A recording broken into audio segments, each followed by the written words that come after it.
Global food security. The Global Food Security Index considers the core issues of affordability, availability, and quality across a set of 113 countries. The index is a dynamic, quantitative, and qualitative benchmarking model constructed from 34 unique indicators that measures these drivers of food security across both developing and developed countries. This index is the first to examine food security comprehensively across the three internationally established dimensions. Moreover, the study looks beyond hunger to the underlying factors affecting food security. The GSFI now includes an adjustment factor on natural resources and resilience, its susceptibility to natural resource risks, and how the country is adapting these risks. So, the Global Food Index is the first to examine food security across three established dimensions. The study looks beyond hunger to the factors that might affect food security. The GFSI includes an adjustment on natural resources and resilience.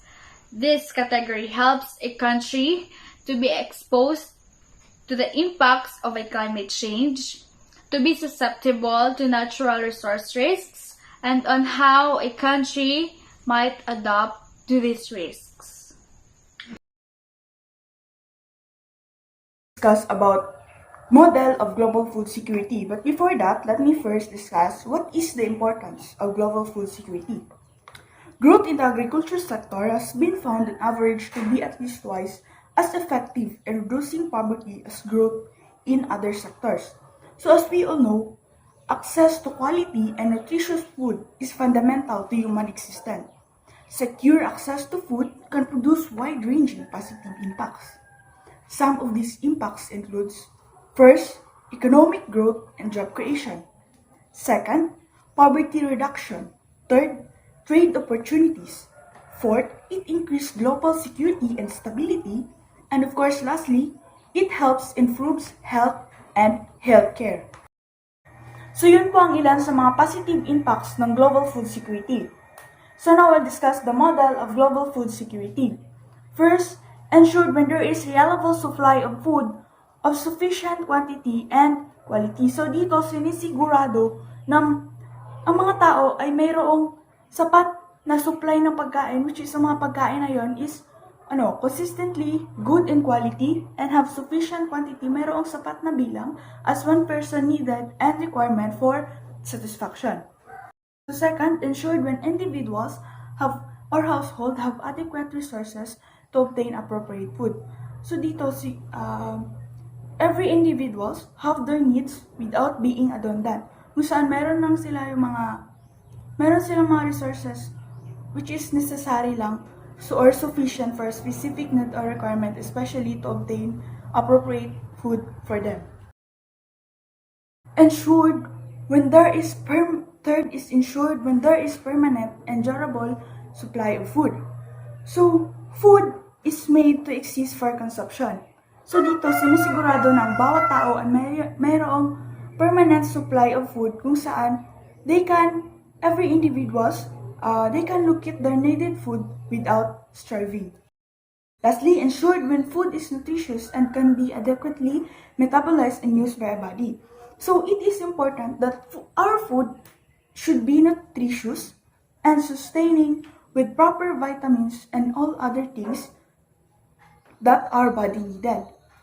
Nutrients in food is essential in life and health, which provide us energy for us to do our daily activities. Factors influencing global food security. Food security is defined as physical and economic access to sufficient food to meet the dietary requirements for a productive, healthy life. The World Food Summit of 1996 proposed that food security involves food availability, food access, and food utilization, and all of these factors are interrelated. On the other hand, food insecurity is defined as inadequate physical, social, or economic access to food. Global data suggested that 800 million people around the world were considered food insecure in 2012 to 2014. Asians, Sub-Saharan Africans, and the Pacific Islanders constitute the majority of world's population. With 30% of the food insecure population at 276 million living in Southeast Asia, multiple factors are responsible for food insecurity worldwide, including population growth, climate change, increasing cost of food, unemployment, poverty, and loss of biodiversity. The concept of food insecurity is complex and goes beyond the simplistic idea of a country's inability to feed its population. The global food situation is redefined by many driving forces, such as population growth, availability of arable and water resources, climate change, and food availability, accessibility, and loss. The combined effect of these factors has undeniably impact global food production and security. The factors affecting global food security. In this globalized era of the 21st century, many determinants of food security are transboundary and required multilateral agreements and actions for an effective solution. Food security and hunger alleviation on a global scale are within reach provided that technological innovations are accepted and implemented at all levels. Factors influencing global food security. Global food security refers to conditions which all people at all times have physical and economic access to sufficient, safe, and nutritious to meet their dietary needs and food preferences for an active and healthy life. Moreover, the role of global security is help to enhance the productivity and consecutively the production of food. It can assist in providing opportunities for income generation and can also generally provide improvements of nutritional advice through economics programs and enhances the quality of rural life by way of community development.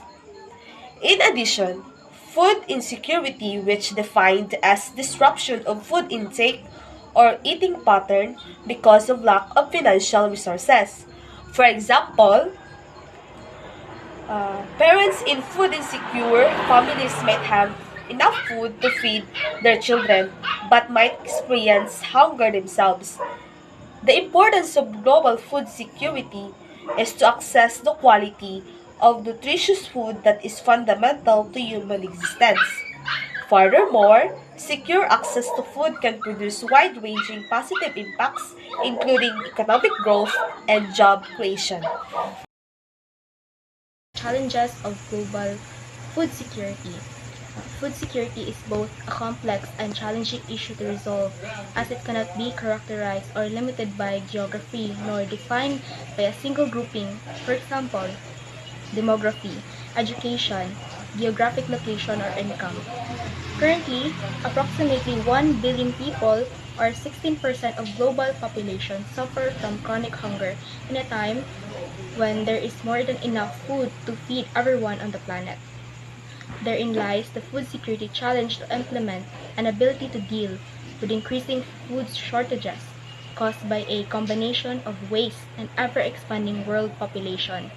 At the current levels, prediction state that we must increase global food production by 70% on already exploited finite infrastructure before 2050.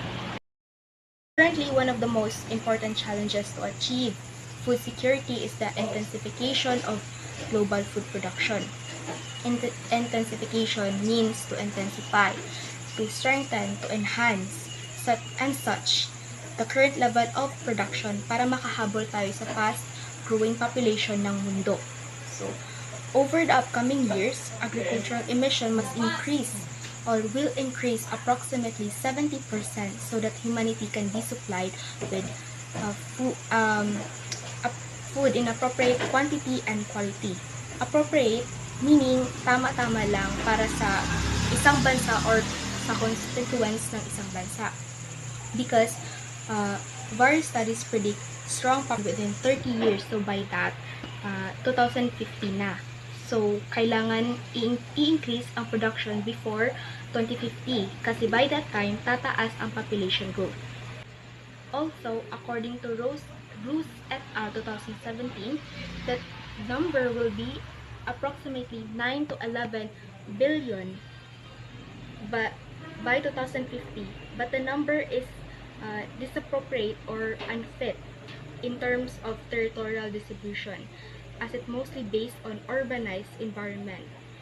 Urbanization takes away an increasing amount of agricultural land and puts pressure on current land use and biodiversity as well. Well, sa pagkaintindi ko sa part na ito, halimbawa sa isang island, populated na yung island and there is the presence of urbanization wherein nandyan na yung buildings, tahanan ng mga tao, bridges, road constructions, mga sasakyan and such. Meron ding portion for wildlife preservation na hindi pwedeng galawin because protektado siya ng batas. At meron ding portion sa island na private property. So may iwan na lang na maliit na portion for agricultural land use.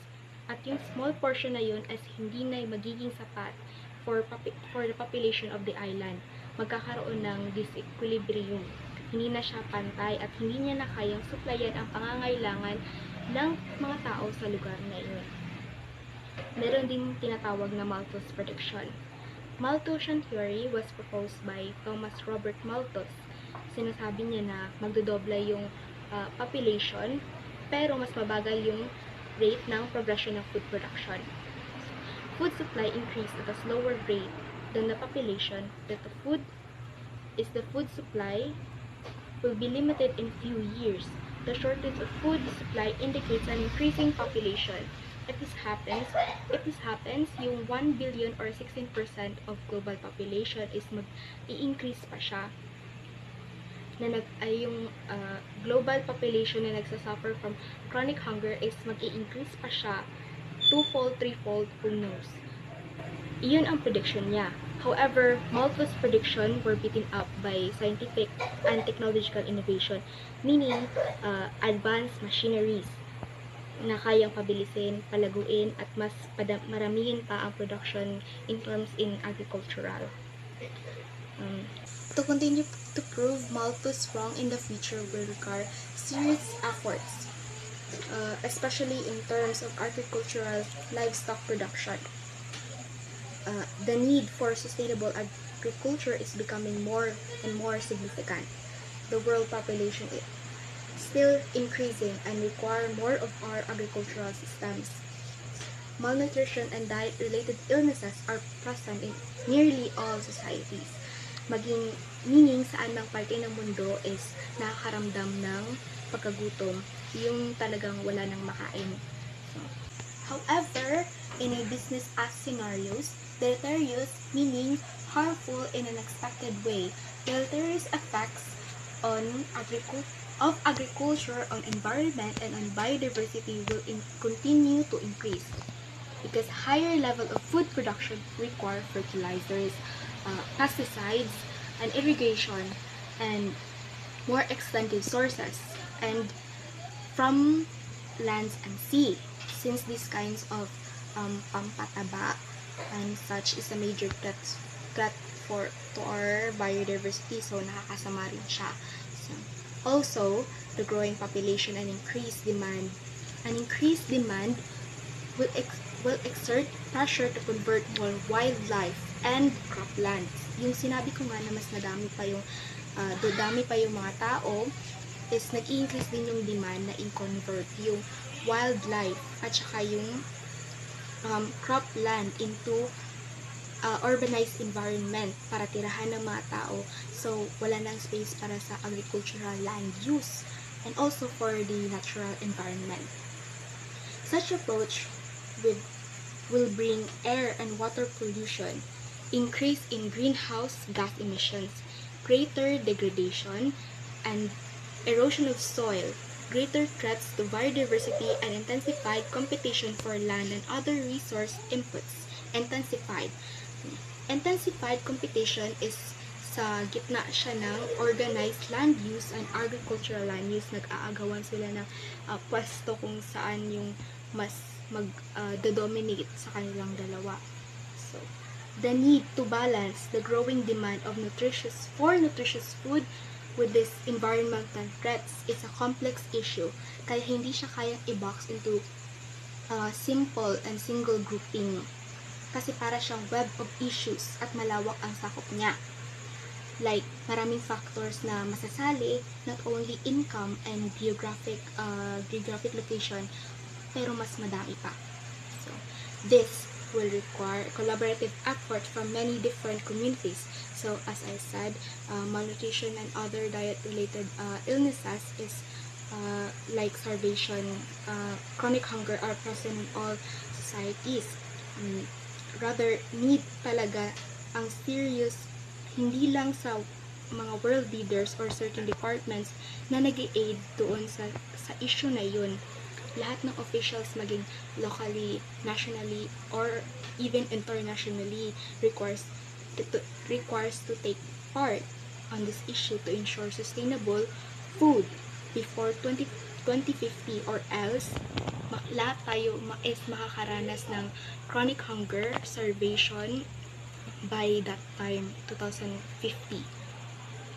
Thank you. Food security occurs when all people are able to access enough safe and nutritious food to meet their requirements for a healthy life. However, food security faces a number of challenges across both production and consumption, which research will be essential to solve. It was also stated that many countries are facing double burden of hunger and undernutrition alongside overweight and obesity.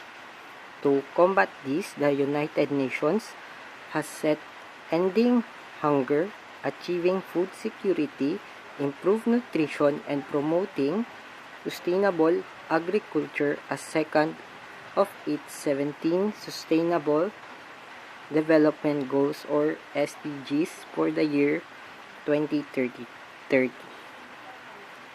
So, this is like summary lang po siya na nag-e-explain kung ano po yung issue na kinakaharap ng global food security. Dito po nakasulat is yung mga nagfe-face po ng iba't ibang countries is yung hunger, undernutrition, overweight, and obesity.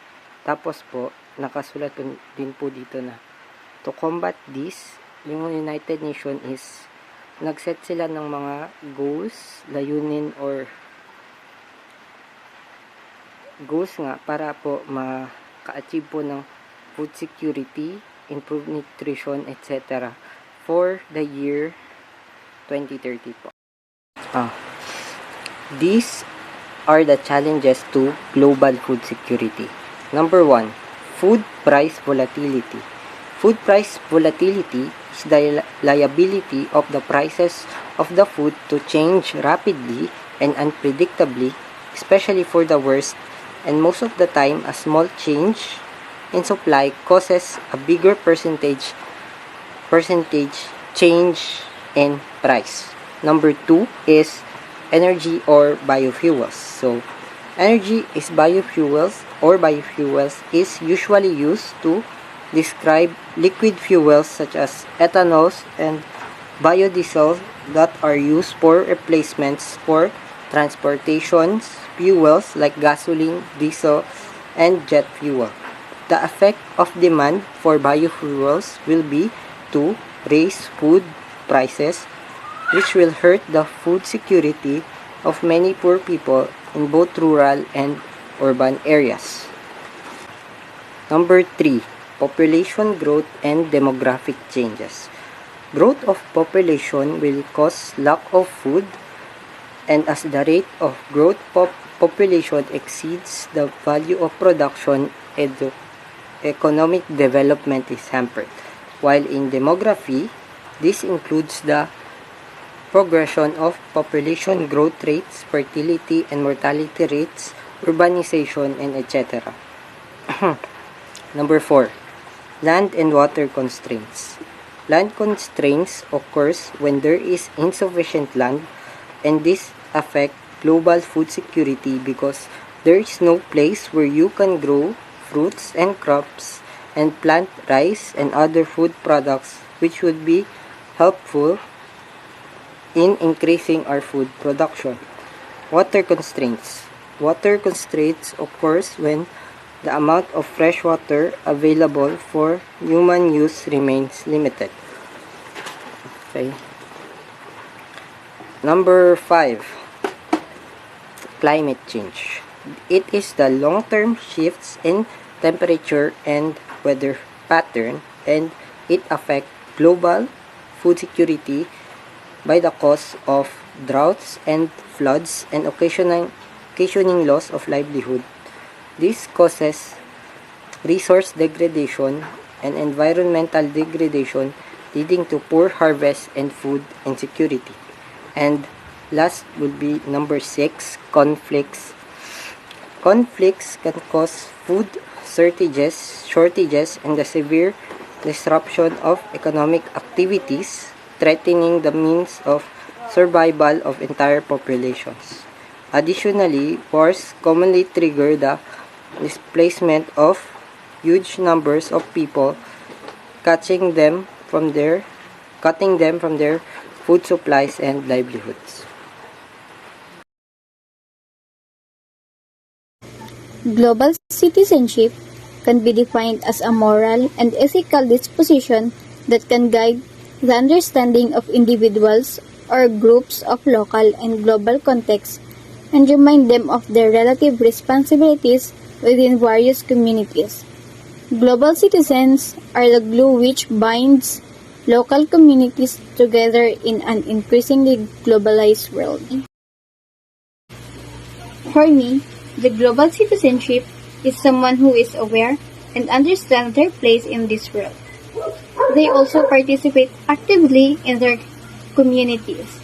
They collaborate with other people to create our world more peaceful, sustainable, and fair world.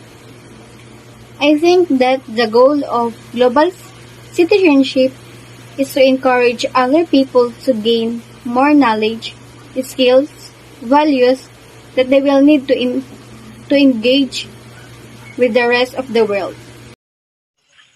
Global citizenship is the idea that one's identity transcends geography or political borders and that responsibilities or rights are derived from membership in a broader class humanity. It means it is the umbrella term for social, political, environmental, and economic actions of globally minded individuals and communities on a world scale. Global citizenship aims to instill in learners the values, attitudes, and behaviors that support responsible global citizenship, creativity, innovation, and commitment to peace, human rights, and sustainable development. Global citizenship places greater responsibility for the world in the hands of ordinary citizens to ensure it becomes central to the political and economic development of society. Ang isang pandaigdigang mamamayan ay may ilang mga responsibilidad sa ating komunidad sa daigdig. Ang isang mamamayan ay gumagawa ng kanilang lokal at regional na komunidad at mga bansa. Kailangang gampanan ng mga mamamayan sa lahat ng antas ang mga responsibilidad na ito kung gusto nila ng malusog at napapanatiling komunidad. Sa panandaigdigang antas, ang kanilang mga responsibilidad ay ang maunawaan ng sariling pananaw at ng iba upang protektahan ang prinsipyo ng pagkakaiba ng kultura upang gumawa ng mga koneksyon at bumuo ng panlipunan at nagtatrabahong relasyon sa mga tao mula sa ibang bansa at kultura. Ethical obligation of global citizenship. Ethics of global citizenship are the principles including respecting others, obeying rules and laws, and setting a good example to others. So when we say global ethics, it is the behavior that we global citizens should possess. It is a common sense of responsibility to attain peace and harmony among diversity, and this serves as the common ground to keep and maintain the good foundation between and among countries. So, as a global citizen, this ethics should be, ito dapat yung mga pag-uugali natin. Not because we are obliged to follow these ethics, but we are responsible enough to keep them, and we are thoughtful to follow these rules and these laws to help our world to be in a better state. So, Oxfam defined world citizen as someone who is aware of the wider world and has a sense of their own role as a world citizen. So, Oxfam defined global citizen as someone who is aware of the wider world and has a sense of their own role as a world citizen. So, as a world citizen, we should be aware and assertive enough to think how we should be effective to the community and how we can help to the society, and how useful we can be. Ano yung mga gagawin natin para makatulong tayo sa pag-develop ng economy. Respect and values diversity. So, respect, of course, we know that respect is a common word for us in maintaining peace and harmony among diversities and countries. So, we should respect one another. We should respect their own perspective, their ideas, their ethics, and other stuff that we have differences. We should respect that in order for us to not offend them, and we should be sensitive enough to not cause a ruckus that would cause conflicts. Has an understanding of how the world works economically, politically, culturally, and environmentally. So, as a citizen, we can't stand to be ignorant. We should know how the world works. Of course, para malaman natin kung ano yung mga dapat, hindi dapat, or kung ano yung mga mali at tama.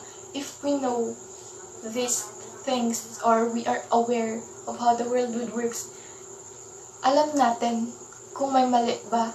Alam natin if there is something wrong in the society or in the community we are living in. So, we can just stand at the corner, let our voice be heard, of course, para ma-maintain natin yung peace na inatin natin. Is outrage with social justice. So, as a global citizen, we can't just stand at the corner and do nothing if we notice that something is not right. We should be assertive enough, and we should notice if something's not going right. Of course, as a social citizen, we can't stand injustice. We should punish who defies the law, and we should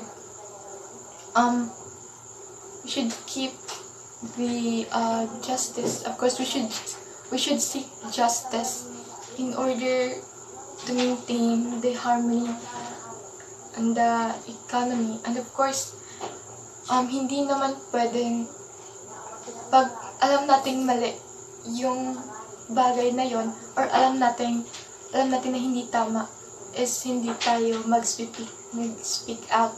We should be assertive enough and thoughtful to speak out, not only because we are obliged to speak when something's not right, but of course we are seeking for justice, and justice is what we should keep, of course, to keep equality, and we should be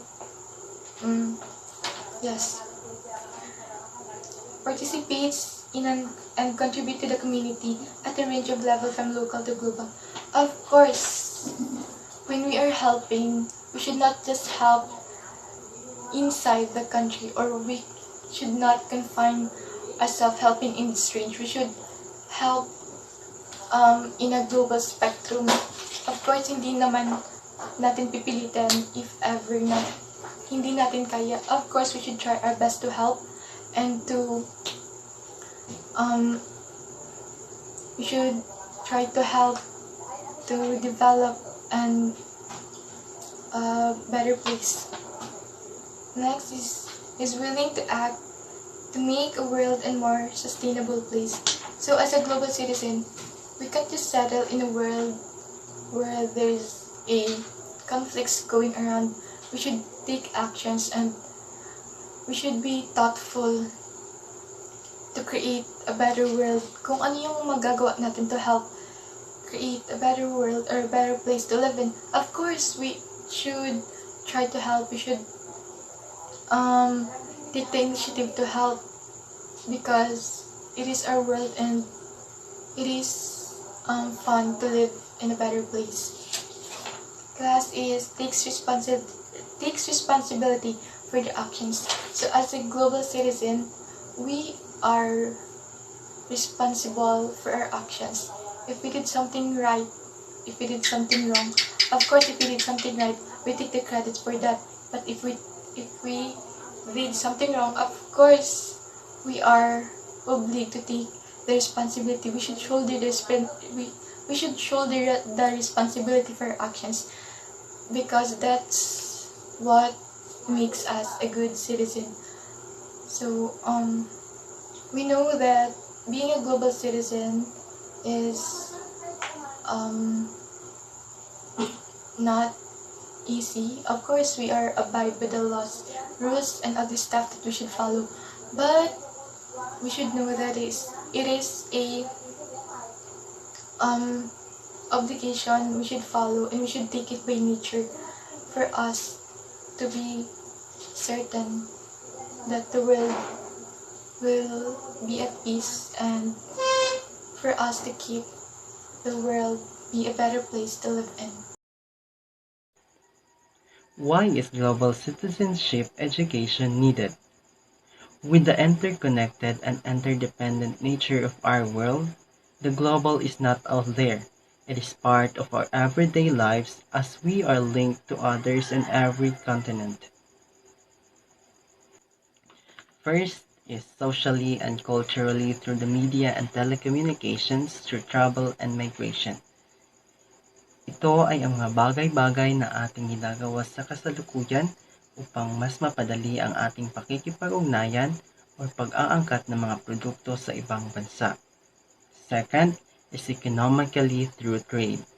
From the word trade, it is a basic economic concept kabilang na dito ang pagbili at pagbebenta ng ating mga produkto with a compensation paid by a buyer to a seller or the exchange of goods or services between parties. Third, environmentally through sharing one planet.